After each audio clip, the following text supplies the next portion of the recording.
We had the best intentions. We wanted to get out there and start this business. We found out that customization is very difficult to scale. And so any business who has attempted to do bespoke or customized products can attest to this. It's very, very difficult to grow a business like that. You're listening to Financial Grown Up with me, certified financial planner Bobbi Rebell, author of How to Be a Financial Grown Up. And you know what? Being a grown up is really hard, especially when it comes to money. But it's okay. We're going to get there together. I'm going to bring you one money story from a financial grown-up, one lesson, and then my take on how you can make it your own. We got this.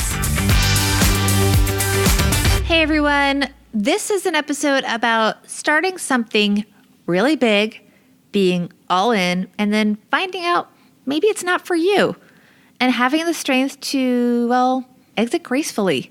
My guest and her partners were off to the races with what seemed like a genius idea: blend custom colors to replace makeup products that were no longer available. But while the business is still chugging along, Trae Bodge left and is now a smart shopping expert that you can see all over the media and with her column in Women's Day. Here is Trae Bodge. Trae Bodge, smart shopping expert. You are a financial grown-up. Welcome. Thanks so much for having me. And congratulations, by the way, are in order for your new Women's Day column. Oh, thank you so much. I'm really excited to be partnering with Women's Day as their financial expert. I'm covering everything from best buys month to month, how to maximize your tax return, how to save on your Amazon purchases, all sorts of things that savvy shoppers need to know. Awesome. We will definitely put a link to it in the show notes.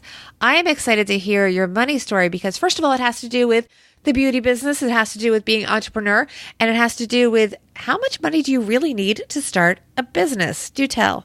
Yeah, so many years ago, two friends and I thought that we wanted to start a beauty business that specialized in the reproduction of discontinued colors. This is something that one of my partners and I had done for another brand that kind of came onto the scene, blew up really quickly, and then kind of fizzled out really quickly because we found out is that customization is very difficult to scale. And so any business who has attempted to do bespoke or customized products can attest to this. It's very, very difficult to grow a business like that. But we had the best intentions. We wanted to get out there and start this business and custom blend products for women and men, of course, and makeup artists. So we started for the first couple of years creating our plan, saving our tax returns, saving our bonuses. Saving the refunds from the tax returns. Yes, saving our tax refunds and planning along the way. So what this business was about was really about answering a problem that many women had, which was when you have a favorite product, like your favorite eyeshadow or your favorite lipstick, and then that product is discontinued. We set out to reproduce those products as close as we could to the original color and texture, and then we kept that formulation on file so you can reorder at any time. Now, I love that. It's such a helpful process for so many people because you finally find that thing that works and then suddenly you can't get it anymore. And forgive me, I do sometimes speak about it in the past tense because I'm no longer with the business. The business is still alive and well. You can find it at 3custom.com. My two partners are still running the business, but about 4 years ago, I decided that I needed to move on and do new things, which is kind of where I've landed as a smart shopping expert. Tell me, what is the lesson from that story? What is the takeaway? So for me, and in terms of being a financial grown-up, when we set out to start our business, there's this excitement and energy about getting the business out there right away. So my recommendation to all potential entrepreneurs out there is I know you want to get out there and you want to get out there now.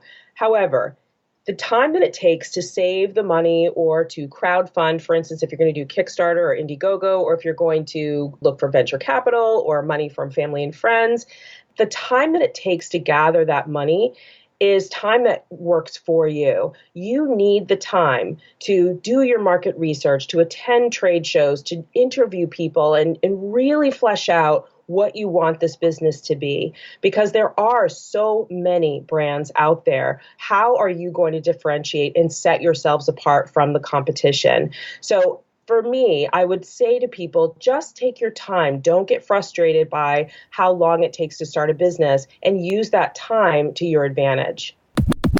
Give us a money tip, something tangible that people can literally do today.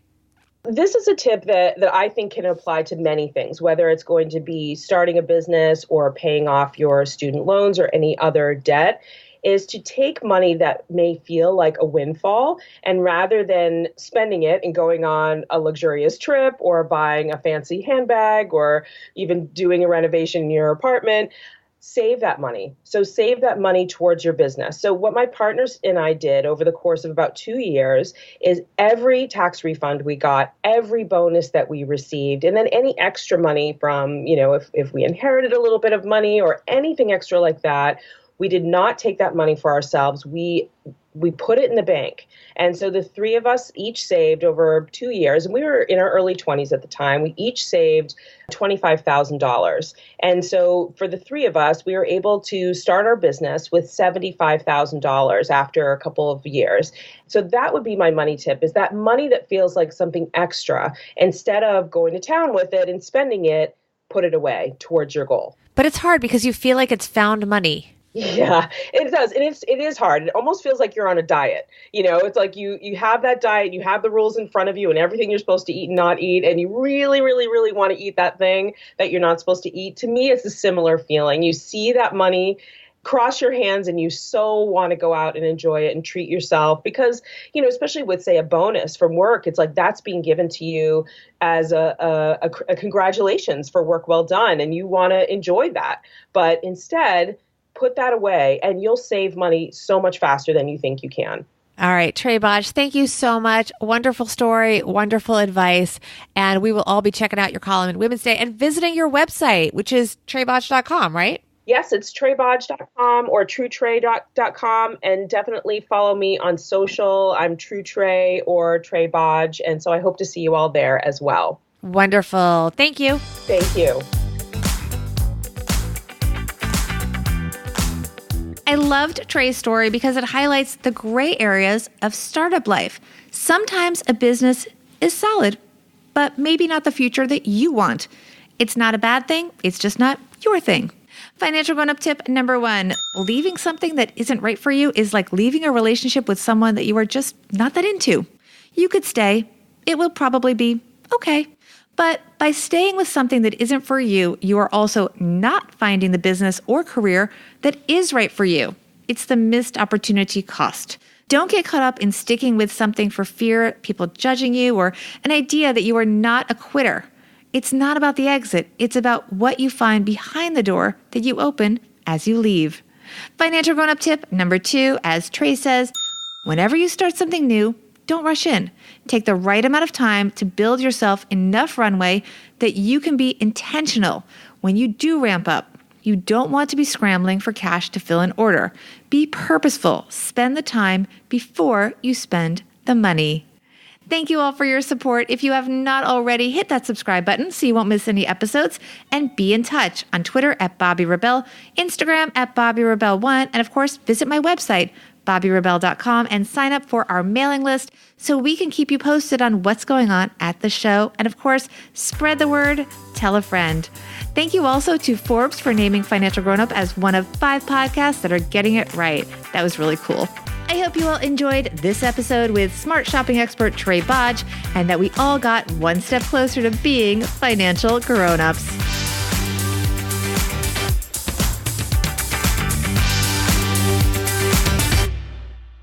Financial Grown Up with Bobby Rebell is edited and produced by Steve Stewart and is a BRK Media production.